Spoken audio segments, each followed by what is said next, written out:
Será projetado em nosso telão o título da reflexão que vamos fazer e também o texto que eu convido você a encontrar para juntos, por alguns instantes, refletirmos na palavra do Senhor. Nestas duas mensagens, semana passada e hoje, estamos atendendo o desafio de refletirmos sobre o tema que está aí, enfrentando os gigantes. Pode passar, próximo. Aí, abra comigo o texto lá na primeira carta de Paulo aos Coríntios, no capítulo 11, apenas o verso 1. Primeira carta de Paulo aos Coríntios, capítulo 11, apenas o verso 1,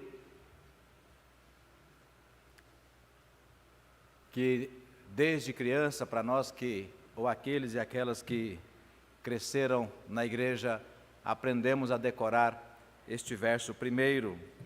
Sede meus imitadores, assim como eu sou de Cristo. Ao tema que nós queremos refletir com você, irmão, com você, irmã.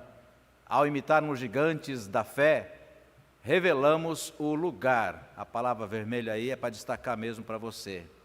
Revelamos o lugar de Jesus em nossa vida.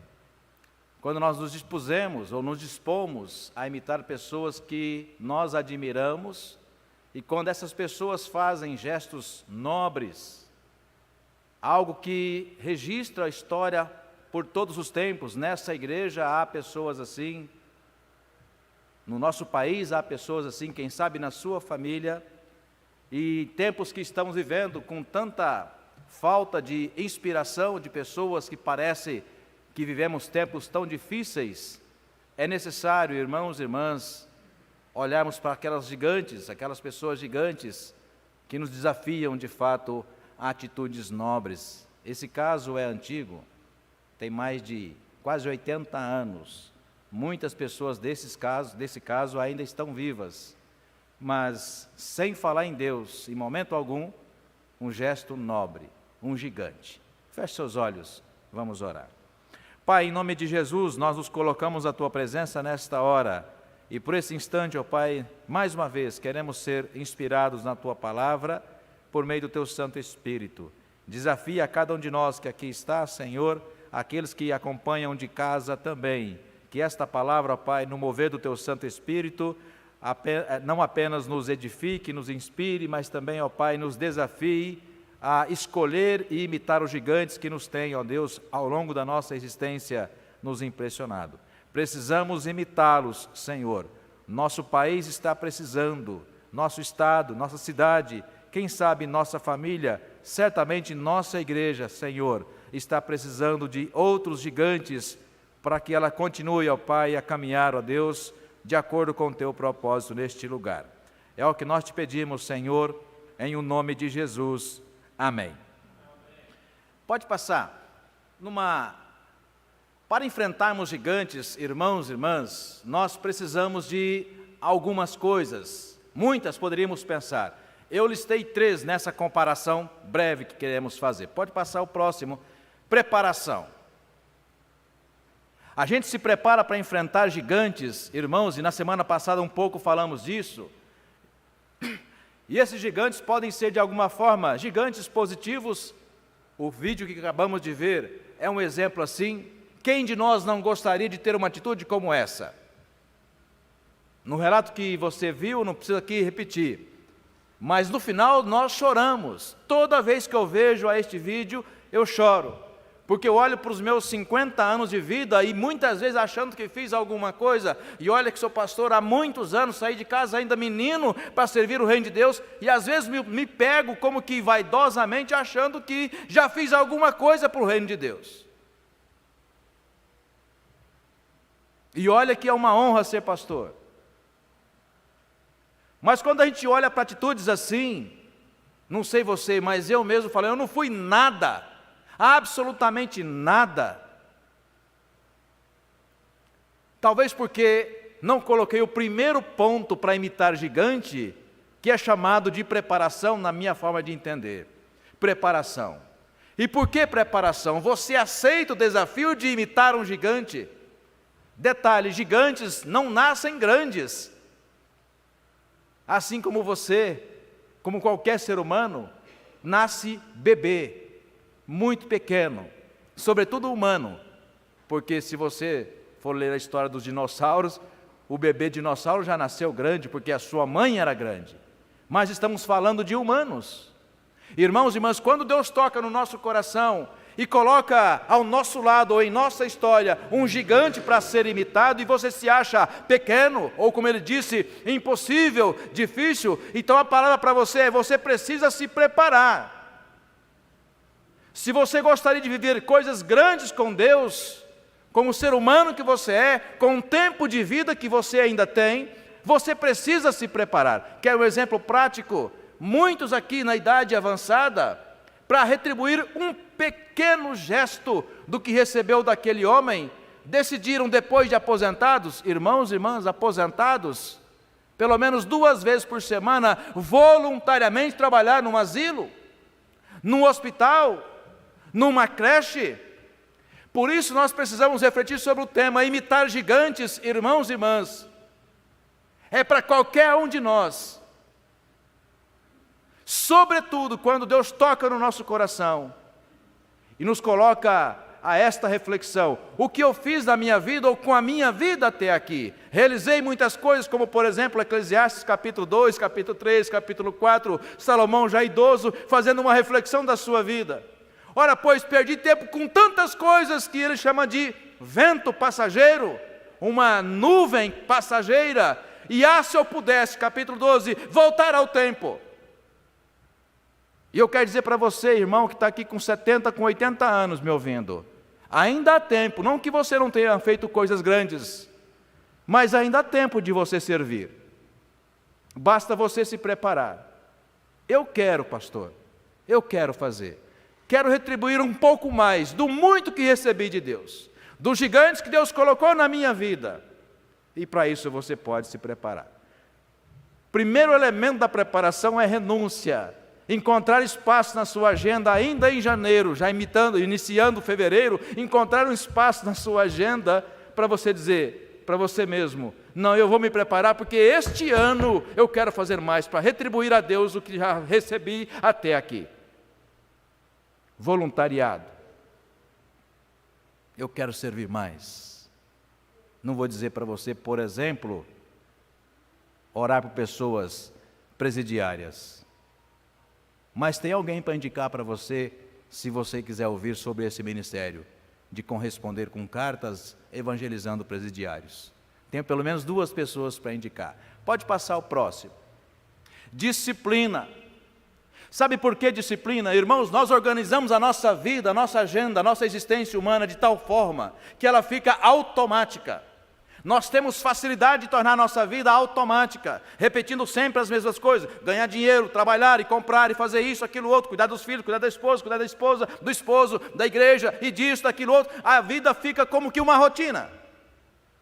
E quando por alguma razão a gente é desafiada a mudar essa rotina, em seguida, já falamos isso aqui o ano passado, por exemplo, o cérebro vai dizer para você: não, para com isso, porque o cérebro precisa fazer uma coisa além do que ele está fazendo. Porque todo dia, matematicamente ou automaticamente, o cérebro te lembra a fazer as coisas que você sempre faz. E quando você sai da rotina, o seu cérebro meio que dá uma travadinha: opa, pera lá, isso não está aqui, deixa eu procurar. Ele vai encontrar lá no inconsciente, traz para cá, então coloca de volta ali aquela atitude nova. É aqui, gente, é aqui. Atitude nova. E qual é essa atitude nova? Olha, eu preciso de disciplina para fazer algo diferente na minha vida. Então, preparação, disciplina, por quê? Porque vai chegar o momento, e é muito rápido, talvez na primeira semana que você mudou de atitude, você vai dizer assim: o que eu fiz? Se você não tiver disciplina, você vai parar. Próximo. Eu coloquei em destaque para você observar: consciência. E é consciência espiritual. Com é estar dentro, fazer parte de. E ciência é o quê? É adquirir conhecimento, saber do que está acontecendo. Consciência espiritual. Por que isso é importante, pastor? Porque você não pode perder aquilo que é o fundamento da sua fé. Jesus Cristo mudou a sua vida e o Espírito Santo habita o seu coração, portanto você é selado no Espírito Santo, você tem consciência disso. E tendo consciência disso, você sabe que é chamado para imitar gigantes. Você sabe que é chamado. Eu tenho certeza que essa história real emocionou você. Não tem como você não se emocionar. É impossível. Talvez se você não se emocionou, é porque você acha que, será que foi um gesto nobre? A frase feita é: salvar uma criança ou salvar um ser humano é salvar a humanidade. Imagine salvar 667. Percebe que a nossa vida pode parecer tão insípida, discreta, meio que sem graça, porque nós passamos o tempo todo da nossa vida preocupados com nós mesmos. Na nossa agenda do primeiro ano, do segundo, do terceiro e, no meu caso, 50 anos, parece que nunca há espaço para cuidar de mais alguém a não ser a minha família, a não ser cuidar das minhas coisas. Será que eu estou imitando gigantes? Ou será que eu estou simplesmente, como diz o caipira na minha terra, cuidando da minha vida? Pense nisso, pode passar e vamos voltar ao nosso tema para esse texto que está, aliás, esse texto e também o título que está aí diante dos nossos olhos. Há uma pequena cena, os mais jovens certamente conhecem de cor, ou pelo menos de memória muito boa daquela pequena cena de um filme, um dos filmes do Homem-Aranha, quando ele está se transformando, no Homem-Aranha, ainda o ser humano sem grandes forças, habilidades, e o ser humano com habilidade. Ele chega em casa cansado, jovem, e aí ele morava com os tios, ele sobe para o quarto, e aí deita muito cansado e apaga. Quando ele acorda meio que ainda, dormindo, acordado e tal, e aí ele olha, ele usava óculos, e ele pega e coloca os óculos. É uma cena, Guilherme, bastante curiosa. Quando ele coloca os óculos, fica embaçada a sua visão. Estranho, porque é o contrário, Para quem precisa de óculos, se eu pego, por exemplo, um texto aqui, se eu tirar os óculos, por maior que seja a letra, eu já não enxergo mais nada. Você coloca os óculos, olha o milagre, Que coisa boa. Com ele foi o contrário, Marcial. Quando ele coloca os óculos, embaça tudo. Ele tira os óculos, uma visão perfeita. Uma ilustração que quero fazer com aquela cena. Cosmovisão cristã. Uma das coisas mais belas, Sandra, da vida cristã, é quando Paulo disse, eu tenho a mente de Cristo. Nós temos a mente de Cristo. Uma das marcas da conversão, irmãos e irmãs, é o quê? Ter a mente de Cristo. Falamos aqui consciência espiritual. Isso é maravilhoso e ao mesmo tempo nos incomoda, presbítero Milton, o tempo todo. Sabe por quê? Porque todo momento que você é chamado, é desafiado a imitar gigantes, a imitar Cristo, você tem consciência disso. E toda vez que você é imitado, aliás, desafiado a imitar gigantes, a reproduzir aquilo que faz sentido para a existência humana, na igreja, fora dela, é a mente de Cristo trabalhando em você. É uma das marcas da fé cristã. Então, você é capaz de ver o momento, de ouvir o momento, de perceber o momento que Deus está te desafiando. Olha, dá um passo a mais, preocupe-se um pouco mais além de você mesmo, dos seus que são importantes, das suas coisas. Começamos então a sermos desafiados. E quando a gente olha para a obra pronta de um gigante que começa criança e se torna gigante, a gente, para desculpa, sempre diz, mas eu jamais vou conseguir fazer uma coisa dessa. É como matemática, Dona Vasti. É um dia de cada vez. Quando nós aceitamos desafios do voluntariado, Ruth e Paulo, é assim. Primeiro dia você vai voltar em casa, imagina passar o dia inteiro no hospital. Voluntariado, trabalhar 8 horas, com alegria, com disposição, Pastor, mas eu não sou enfermeiro. E quem falou que precisa ser enfermeiro? Voluntário.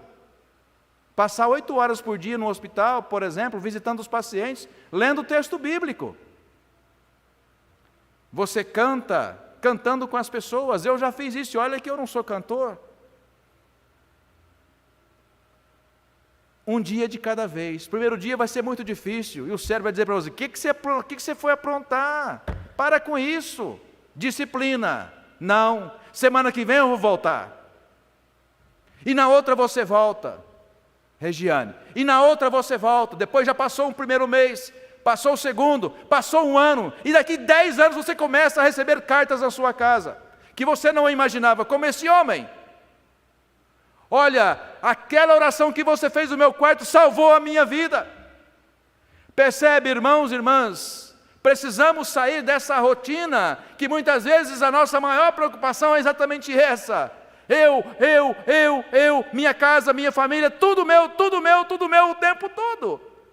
Por isso nós não somos capazes de imitar gigantes, porque a gente acha que é pequeno, que é incapaz, que não terá condições. Eu vou dizer para você, nós temos a mente de Cristo e você tem também, amém? Ele te chama e Ele vai te habilitar. Ele só não vai te empurrar para a obra. Não, Ele não te empurra para a obra. O Espírito Santo toca no seu coração. E quando você diz, não tem certeza, você sente no coração, poxa vida, eu não sou um bom humano.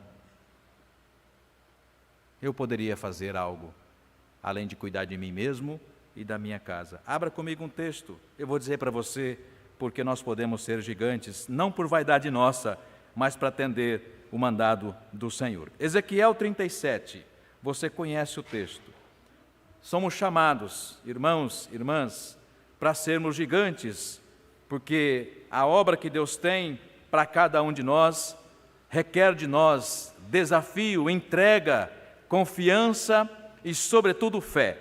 Ezequiel, capítulo 37.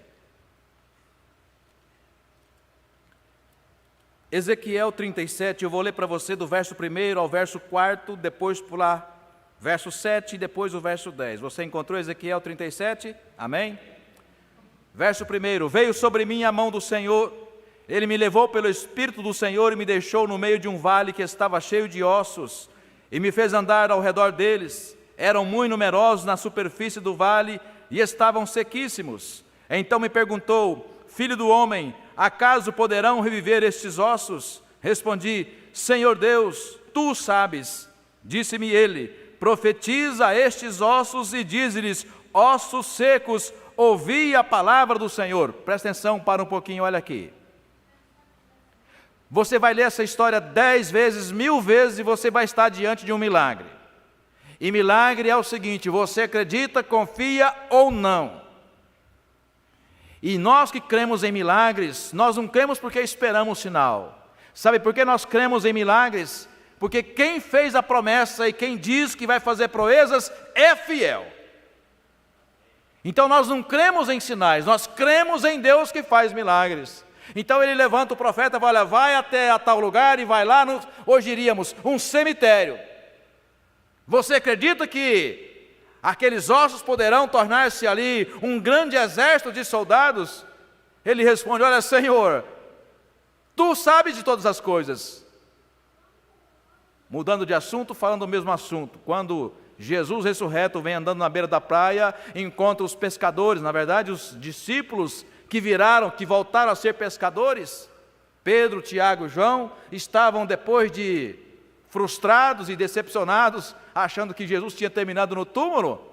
Volta Jesus ressurreto, eles tinham passado a noite toda pescando sem nada apanhar.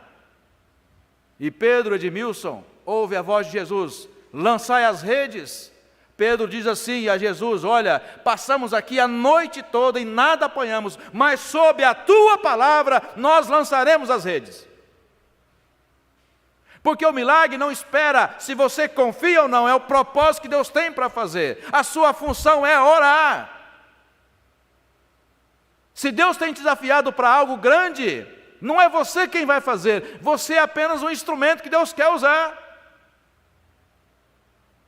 Não importa a idade, não importa a sua formação, não importa quem você é, porque Deus vai honrar o seu nome por meio do seu voluntariado. Então, continua o texto, verso 7. Então profetizei, segundo me fora ordenado. Deus deu a ordem, como está dando para você nesta noite.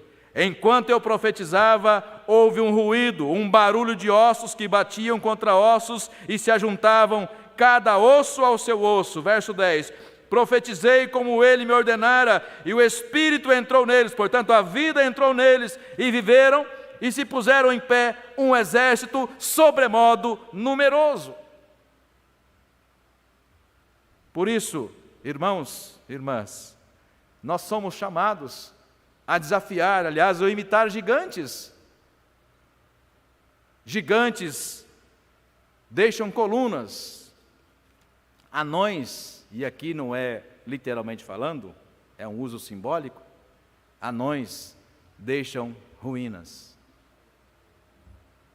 Essa igreja tem colunas, gigantes que passaram aqui, nesses 70 anos, desde o tempo de organização, aliás, de congregação, 61 de igreja organizada, mas mais de 70 desde quando começou a sua obra.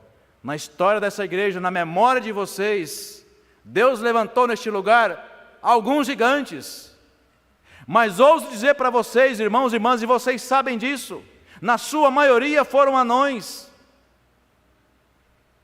alguns que deixaram ruínas, e outros que não fizeram diferença nenhuma. Por quê? Porque passaram o tempo todo da sua vida preocupados consigo mesmos, com as suas coisas, com as suas famílias, com os seus filhos, sempre as coisas que lhe eram pessoais e particulares.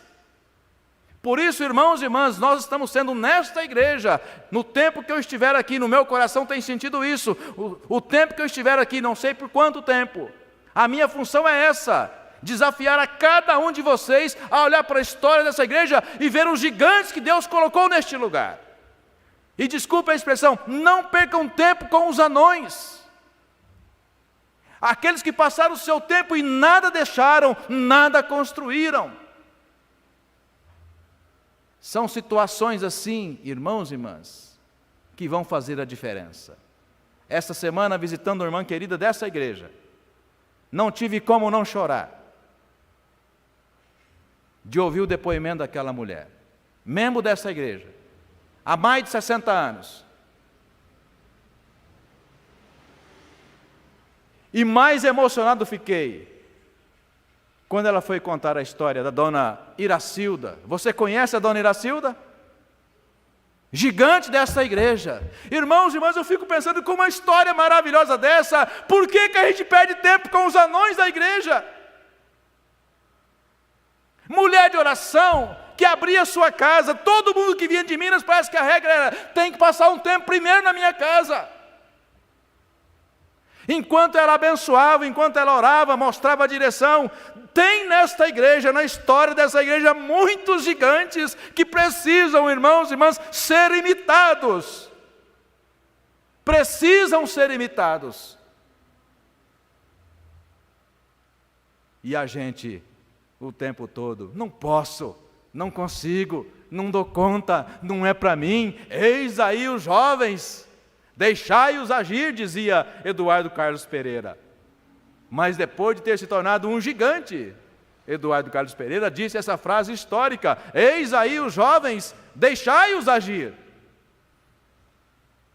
Mas os jovens precisam de nós, adultos, para que sejamos a eles, esses gigantes que devem ser imitados. Poderia falar desse tema, irmãos e irmãs, porque meu coração está fervendo a noite toda. Eu tenho os meus gigantes, as pessoas que me inspiraram, que por graça de Deus, mas usando essas pessoas, é que eu cheguei até aqui, como vocês sabem. Já tentei, planejei muitas vezes parar, com as decepções da vida, do ministério, o cansaço, as lágrimas, mas quando eu olho, Laodiceia, para aqueles gigantes, eu fico pensando, como será de mim? O que será de mim com que capacidade eu iria parar, interromper essa obra, quando eu olho para trás, se Deus levantou gigantes, abençoando a minha vida, e eu não tenho coragem, não dá para parar, principalmente sendo ainda um menino que sou. Você gostou, né? Com 50 anos eu falando que sou um menino. Pois é, queridos irmãos, é isso que o apóstolo Paulo disse, seu Maurício, aliás, Maurícios, né? Os dois, quando disse, ai de mim, se não pregar o Evangelho. Por isso, o presbítero Denilson, que no final da vida desse grande homem chamado apóstolo Paulo, ele foi capaz de dizer isso, e não por vaidade. Lendo os textos de Paulo, a gente vai saber por que ele diz aquilo. Sede meus imitadores, assim como eu sou de Cristo. Um gigante na fé. Um gigante na fé. Que deixou as colunas da fé cristã, que até hoje balizam a igreja de Cristo na terra. São esses gigantes, irmãos e irmãs, que nós temos de imitar. Abra comigo o texto em Atos, capítulo 13. Ai de mim, se não pregar o Evangelho, disse o gigante apóstolo Paulo. Ai de mim, se não pregar o Evangelho. Abra comigo Atos, capítulo 13.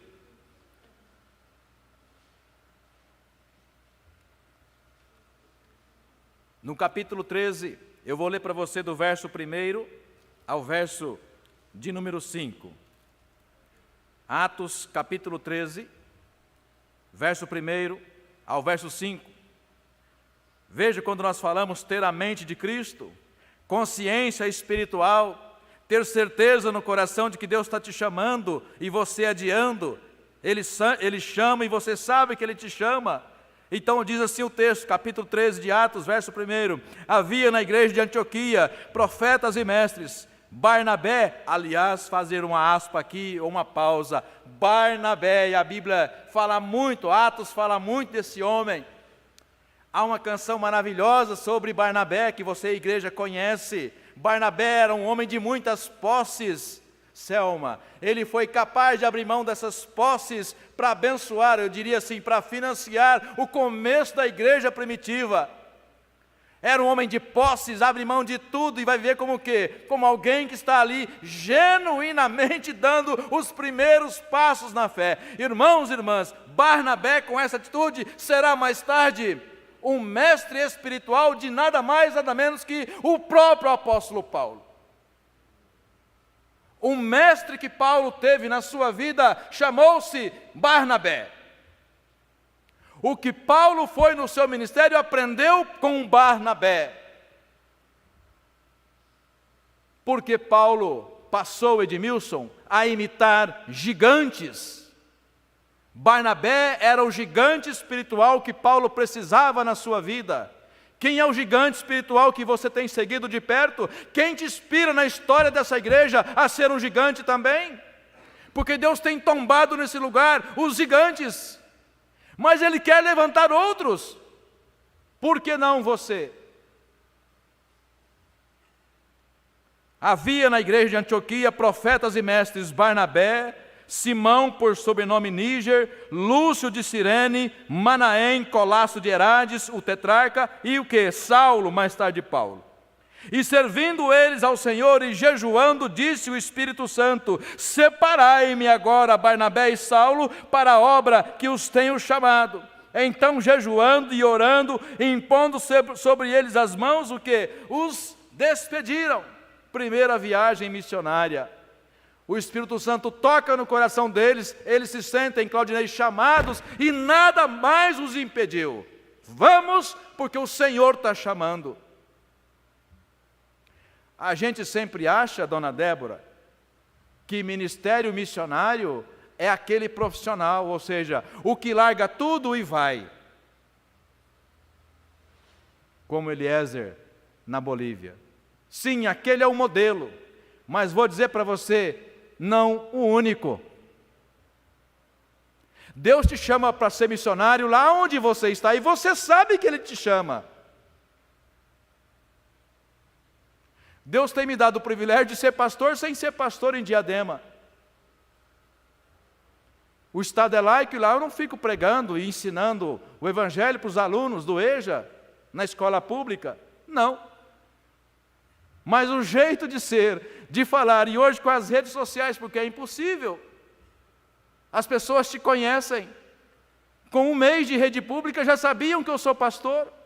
E hoje, alguns, ontem mesmo, já me reconhecem como pastor.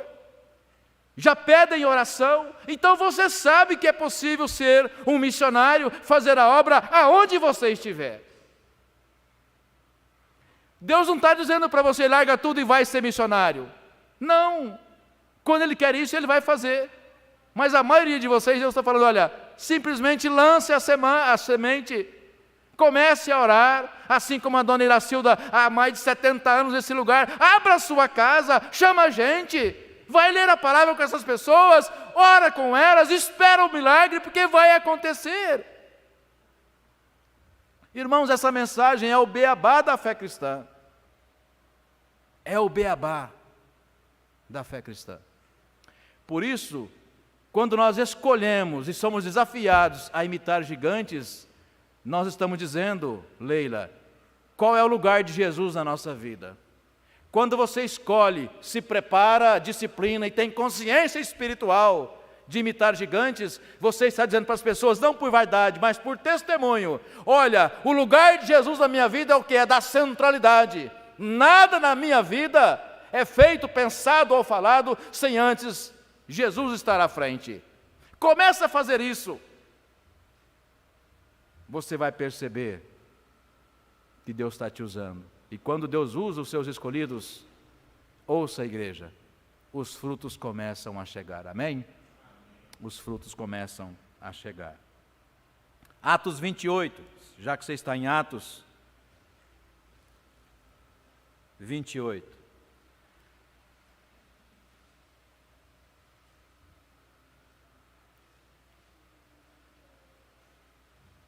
E não esqueça do versículo que Paulo, você conhece, mas é hora de sempre lembrá-lo. Ai de mim, se não pregar o Evangelho. Então Paulo, depois da viagem, que vocês sabem, aquela viagem a Malta, depois de vários dias e dias sofrendo no mar, o navio veio a naufragar, e aquelas pessoas, por muito pouco, não tiveram as suas vidas perdidas. Então eles se acham numa ilha. E aí, uma família daquela ilha ancorou, e pelo menos deu ali, dona Iracilda, deu abrigo para aquelas pessoas, e dentre elas estava quem? Saulo, ou, aliás, o apóstolo Paulo. Se fosse eu, ou se fosse você no lugar daquele, o que você iria fazer? Você ia estar reclamando da viagem, reclamando de Deus que deixou o navio naufragar, reclamando das condições. Então um crente que só pensa nele o tempo todo, aos 50, aos 60, aos 70, aos 80, aos 80 anos, ele vai estar reclamando daquilo que Deus não fez ainda na vida dele. E quando você age assim, ou quando nós agimos assim, o tempo todo preocupados com nós mesmos, ou conosco mesmo, sabe o que acontece? Nós estamos imitando anões, que sempre deixam ruínas. E ruínas mostram desolação, vergonha, e deve ser esquecida, nunca imitada. Imite gigantes, querido, que está me ouvindo aqui nesta hora, imite gigantes, e nesta igreja há muitos para você imitar, amém? Está fraco, amém? Amém? É isso. Há muitos nesta igreja para serem imitados. 28, versos 7, 8 e 9. Perto daquele lugar havia um sítio pertencente ao homem principal da ilha, chamado Públio, o qual nos recebeu e hospedou benignamente por 3 dias. Aconteceu achar-se enfermo de desinteria, ardendo em febre, o pai de Públio. Paulo foi visitá-lo e orando, olha que coisa linda, igreja, impôs sobre eles as mãos, e aquele homem foi curado. Verso 9, à vista desse acontecimento, os demais enfermos da ilha vieram e foram curados. Lembra que eu falei há pouco que é um de cada vez? Gigantes, Marcial, nascem bebês, eles não nascem gigantes. É assim que a obra é feita. Você começa com um, e depois aquele um, e mais outro, e mais outro. Daqui a pouco você terá 10, 20, 30 filhos na fé. Porque um vai dizendo para o outro onde ele foi abençoado. Um vai dizer assim: eu fui curado na casa do presbítero Helvig, que orou por mim, abriu a sua casa, me abençoou, e ele conta esse testemunho na sua casa. O outro vai querer, vai lá também, e depois vai mais um outro, e vai mais um outro, e de dentro da sua casa está ali você fazendo a obra. Porque é assim, irmãos. Sabe por que é assim? Porque é assim no Evangelho, e é assim na história dessa igreja. E se você duvida, basta ler os livros de Atas que estão ali no armário, presbítera Jaqueline. Está tudo lá. As casas que foram abertas, as famílias que se dispuseram e passaram a imitar gigantes, e com o tempo se tornaram também gigantes na fé. Vamos terminar? Abra comigo o texto, 1 de Timóteo, capítulo 6. 1 de Timóteo, no capítulo 6,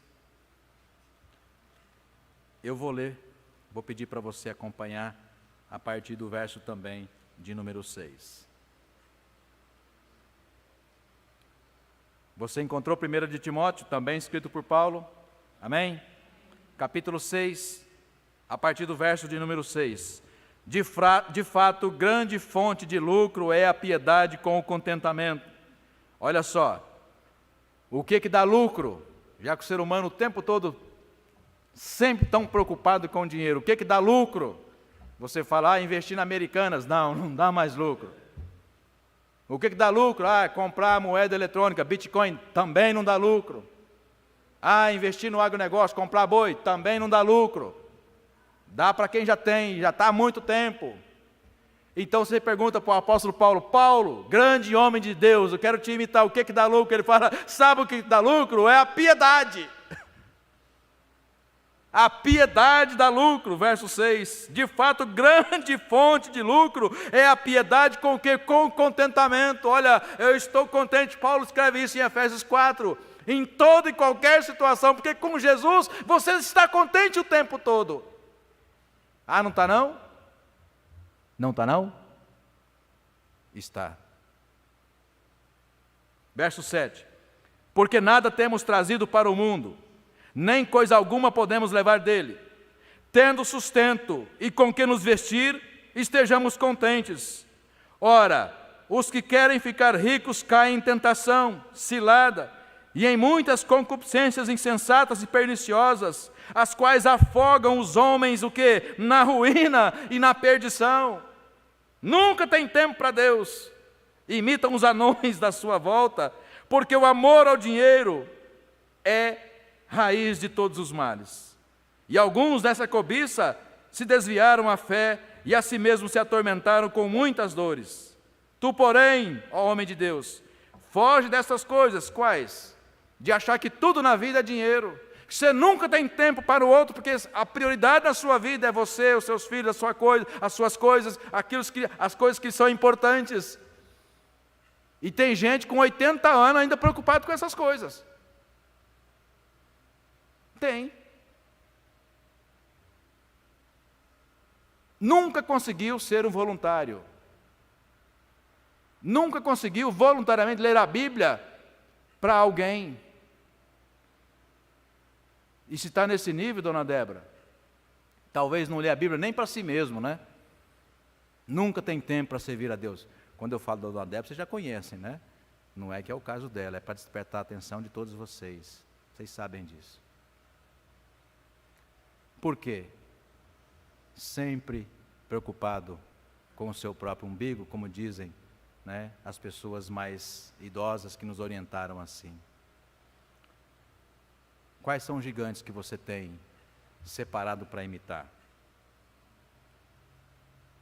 O dinheiro, e aqui vou terminar, infelizmente é o gigante que a gente está sempre querendo imitar. Se você tem 100 mil, você precisa de 200. Se você tem 200, você precisa de 300. Se você tem uma casa, você precisa da segunda. Se você tem a segunda, você precisa da terceira. Percebe? É assim aos 20 anos, é assim aos 30, aos 40, talvez a pessoa aos 80 anos ainda está preocupada com o dinheiro. Paulo diz para o jovem Timóteo: não se ocupe destas coisas.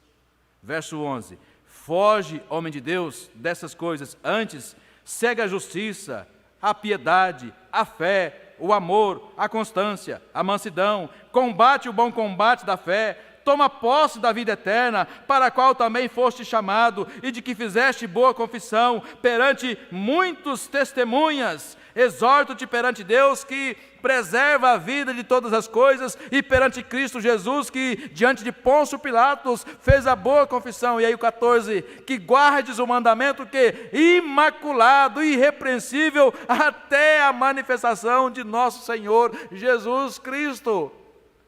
E Timóteo também vai se tornar um gigante na fé, porque entendeu o conselho do apóstolo Paulo: sede meu imitador, assim como eu sou de Cristo. Por isso, irmãos, irmãs, é o início de um ano, ou de mais um ano, permitindo Deus, sendo eu o pastor de vocês. A minha tarefa aqui é pegar a palavra do Senhor, e faço isso com paixão e fé, mas dando um passo a mais, conhecendo um pouco mais a história dessa igreja, os desafios que ela tem pela frente. Deus está chamando a cada um de vocês, não importando a idade que você tem.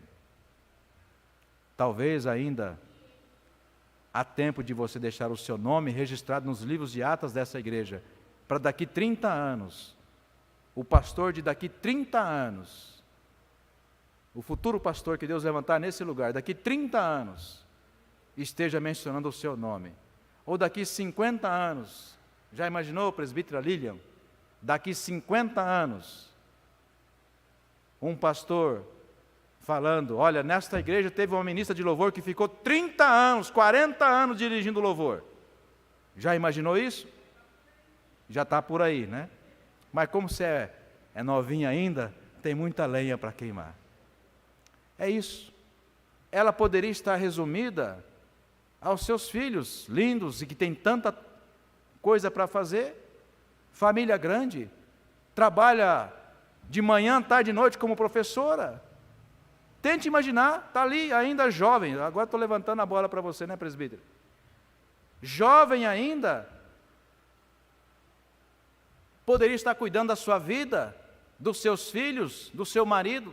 Trabalha na escola de manhã, tarde e noite, de segunda a sexta, sábado uma casa inteira, marido, filhos para cuidar, e domingo está aqui todo santo domingo. Chega mais cedo, 4h30, 5h, ministra o louvor, ensaia o louvor, cuida de gente.